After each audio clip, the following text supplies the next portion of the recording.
So it's 3 a.m., and I hear the pitter-patter of little feet. My son is doing laps around the bed, which is fitting because we named him Dash. And he doesn't sleep in his crib.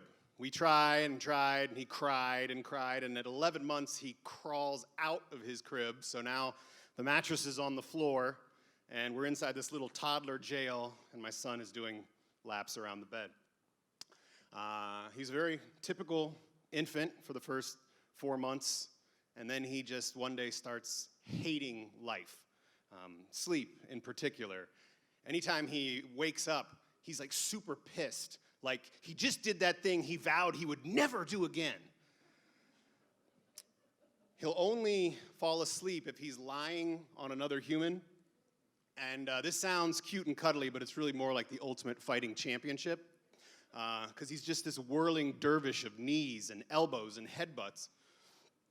And since I don't like to be assaulted, I opt for the trick him to sleep methods.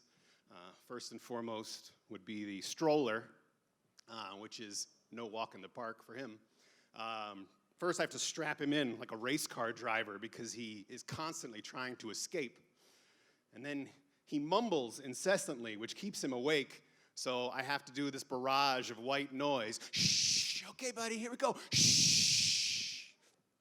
And along the way, I learn that it goes better if I make his ride more like a roller coaster.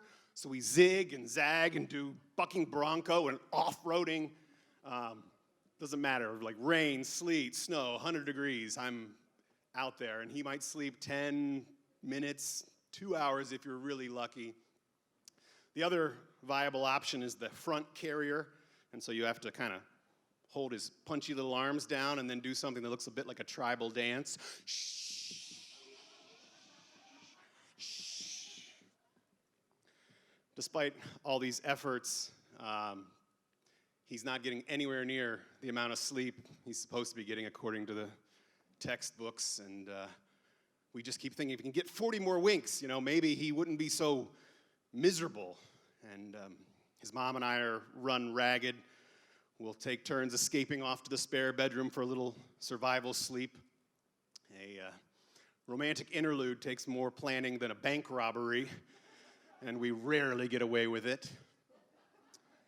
So let's move on till he's about 3 years old. At this point, we've got 2 beds in his bedroom. One's a little bit higher than the other for the whole self-defense aspect.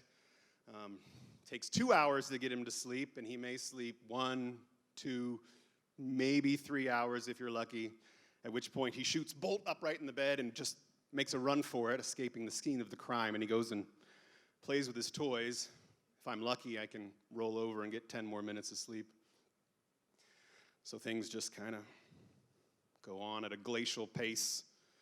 Now he's 5 years old, and he's in school, and one morning, the alarm goes off, and something's just off. And I will look out into the playroom, and I don't see him. And I turn back to the bed, and he's in the bed. So I check to see if he's breathing, and he is.